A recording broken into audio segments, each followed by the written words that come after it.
kembali lagi di Cerita Cinta Channel. Jangan lupa like, comment, and subscribe ya. Terima kasih. Dan disinilah kini Sena berdiri, tepat di depan pintu apartemen Hanan, seperti dejavu, seolah kejadian 1 bulan lalu terulang lagi. Hanan sudah membuka pintu itu, namun Sena masih bergeming. Ia membatu, ragu untuk masuk. "Kenapa? Kamu takut?"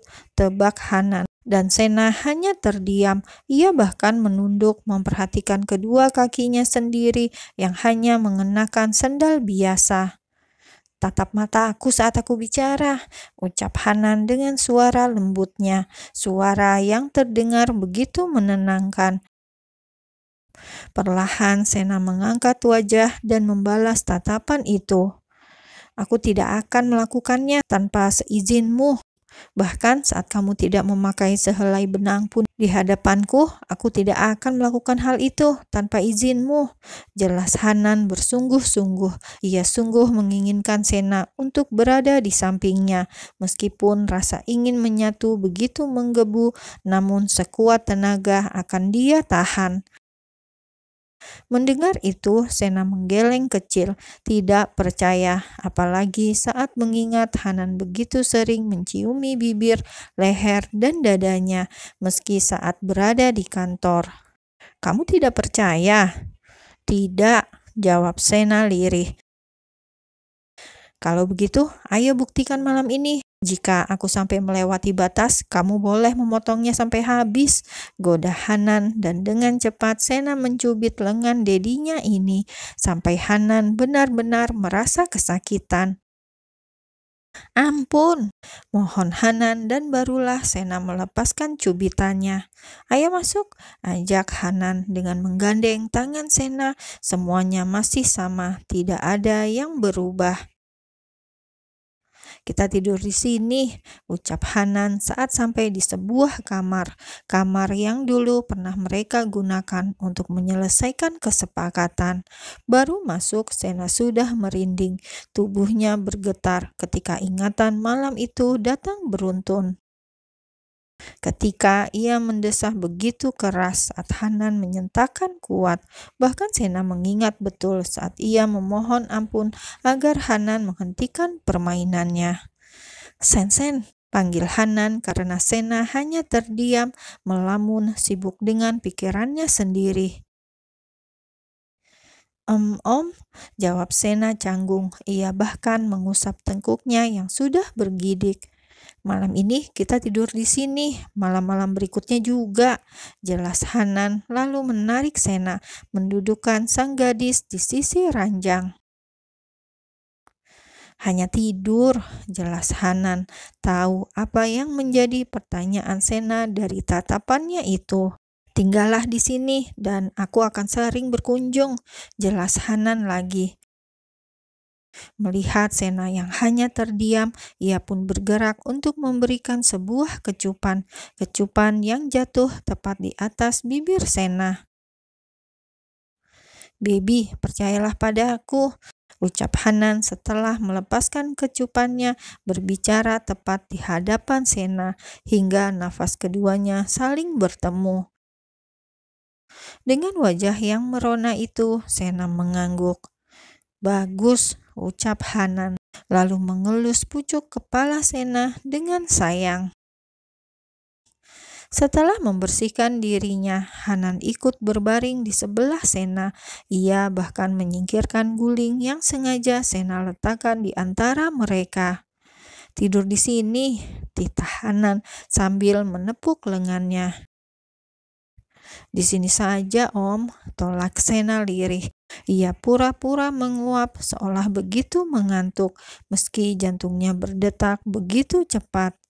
"Percayalah pada aku," desak Hanan dengan suara beratnya. Mendengar itu, Sena tak berkutik, hanya mampu menelan ludahnya dengan susah payah. "Percaya?" batin Sena bertanya-tanya. "Ya, sejak aku memutuskan untuk ikut dengan Om Hanan, bukankah aku sudah mempercayakan semuanya?" batin Sena lagi meyakinkan hati. Dengan gerakan pelan, ia mendekati Hanan, menidurkan kepalanya di lengan itu, lalu meringkuk meletakkan kedua tangannya di depan dada. "Tidurlah," ucap Hanan dengan suara yang berubah jadi lembut. Hanan menarik pinggang Sena dan mendekapnya erat. Satu tangannya yang lain digunakan untuk mengusap pucuk kepala Sena dengan sayang. Tanpa ada kata, Hanan terus melakukan itu, memberikan sentuhan yang menenangkan, merasa nyaman. Sena pun akhirnya membalas pelukan Hanan. Hingga lambat laun keduanya terlelap dengan saling memeluk. "Hanya tidur kan?" tanya Hanan saat Sena mulai terbangun. Mendengar itu, Sena hanya tersenyum kecil, membodohi pikirannya sendiri yang sudah berkelana kemana-mana, membayangkan bahwa Hanan akan memaksa menyetubuhinya. "Maaf Om," jawab Sena dengan suara serak, khas suara orang bangun tidur. Pelan Hanan menggeleng. Masih sama-sama berbaring di ranjang itu, keduanya saling tatap. "Minta maaflah dengan benar. Pria dewasa sepertiku tak menyukai kata-kata," terang Hanan, dan Sena mencebik, tahu kemana arah pembicaraan sang sugar daddy. "Kalau begitu, tutup mata Om," jawab Sena. Dengan tersenyum, Hanan langsung menutup matanya. Dan dengan tersenyum pula, Sena mendekatkan kedua jarinya di bibir Hanan, seolah itu adalah bibirnya.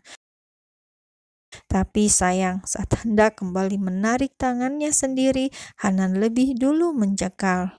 "Gadis nakal," dengus Hanan, lalu menarik Sena hingga mendekat, menindih setengah tubuhnya dan memberikan sebuah ciuman yang benar. "Ini baru benar," ucap Hanan setelah melepas ciuman itu, menatapi wajah Sena yang merona di bawahnya. Wajah yang membuatnya tak bisa berpaling. Sejak penyatuan pertama mereka, Hanan benar-benar sudah jatuh. Tahu jika Sena hanya disentuh olehnya sebelum dan sesudah malam itu, semakin membuatnya jatuh lebih dalam. Dengan perlahan, Hanan membenahi beberapa rambut Sena yang menempel di wajah. Diperlakukan seperti itu, Sena terlena, tak bisa melawan, hanya terus menikmati tiap sentuhan. "Cantik," gumam Hanan, dan Sena masih mampu mendengar satu kata yang mampu membuatnya makin merona. "Om kerja tidak?" tanya Sena mencoba mengalihkan perhatian. Jika terus seperti ini, ia takut Hanan akan benar-benar menerkamnya. "Iya, kerja.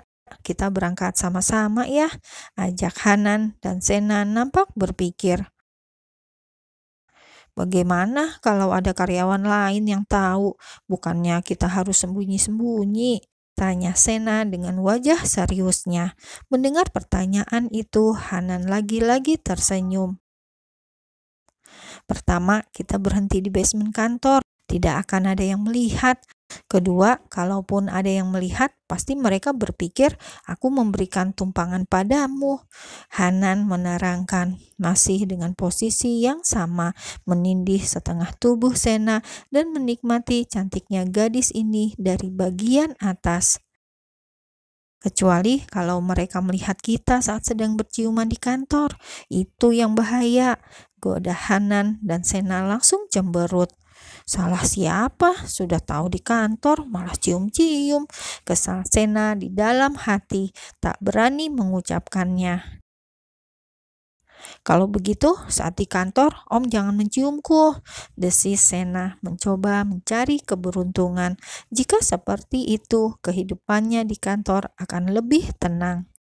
Tak langsung menjawab, kini Hanan yang nampak berpikir. "Baiklah," jawab Hanan, dan Sena langsung tersenyum riang. "Berarti saat di rumah ciumannya ditambah," timpal Hanan dengan menyeringai.